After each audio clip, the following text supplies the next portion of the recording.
বরিশাল নগরীর ফরেস্টার বাড়ির পোল সংলগ্ন এলাকায় বরিশাল ডাক বিভাগের মেল প্রসেসিং অফিসের বাউন্ডারির ভেতর থেকে পরিত্যক্ত অবস্থায় একটি গ্রেনেড উদ্ধার হয়েছে। সোমবার সকালে অফিসের পরিচ্ছন্নতা কর্মী জনি হেলা ঘাস কাটার সময় গ্রেনেডটি দেখতে পান। বিষয়টি তিনি প্রসেসিং কর্মকর্তা আলমগীর হোসেনকে জানালে 999 নম্বরে ফোন দিলে ঘটনাস্থলে আসেন পুলিশ ও সেনা সদস্যরা। সেনাবাহিনীর মেজর মোহাম্মদ রাশেদ সাংবাদিকদের জানান, হতে পারে ওটা ওই বোমের একটা আকৃতির মতো, তা আমরা ছবিতে দেখি সচরাচর। আমি ওইটা ওইভাবে অনুভব করছি, মানে আকৃতিটা দেখার পর। আমি সকাল 7:30টার সময় আসি, আসার পর ওই আমাকে কালকে স্যারে গাছ পরিষ্কার করতে বলায় আমি সকালে ওইখানে ছাওয়া পড়ার কারণে আমি পরিষ্কার করা শুরু করি। তারপর ওইটা আমি দেখার পর স্যারকে জানাই।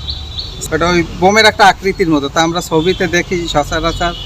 আমি ওইটা ওইভাবে অনুভব করছি, মানে আকৃতিটা দেখার পর। এই স্যারে আবার আসিয়া 999 ফোন দেয়।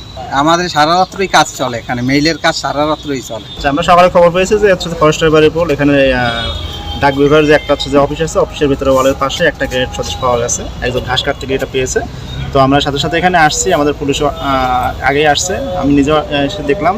তারপরে সেনাবাহিনীকে খবর দেওয়া হয়েছিল, সেনাবাহিনী যেখানে মেজর রাশেদ সাহেব উনিও আসছেন। তো ওনার যেটা পর্যবেক্ষণ সেটা হচ্ছে যেটা অরিজিনাল গ্রেনেড হতে পারে, তবে পিন আপাত দৃষ্টিতে মনে হচ্ছে যে পিন খোলা। তারপরেও তারা কথা বলছে, তাদের যে বোম ডিস্ট্রিবিউটর ইউনিট আছে তারা এসে এটা নিষ্ক্রিয় করার ব্যবস্থা করবে। গ্রেনেড নিষ্ক্রিয় টিম আসার পর তা উদ্ধার করা হবে। বর্তমানে জায়গাটি আমাদের নিয়ন্ত্রণে আছে। গ্রেনেড পাওয়ার খবরে ওই এলাকার মানুষের মধ্যে কিছুটা আতঙ্ক বিরাজ করছে। তবে কোথা থেকে এই গ্রেনেড এলো সে বিষয়ে এখনো সেনা কর্মকর্তাদের বক্তব্য পাওয়া যায়নি। বরিশাল.নিউজ।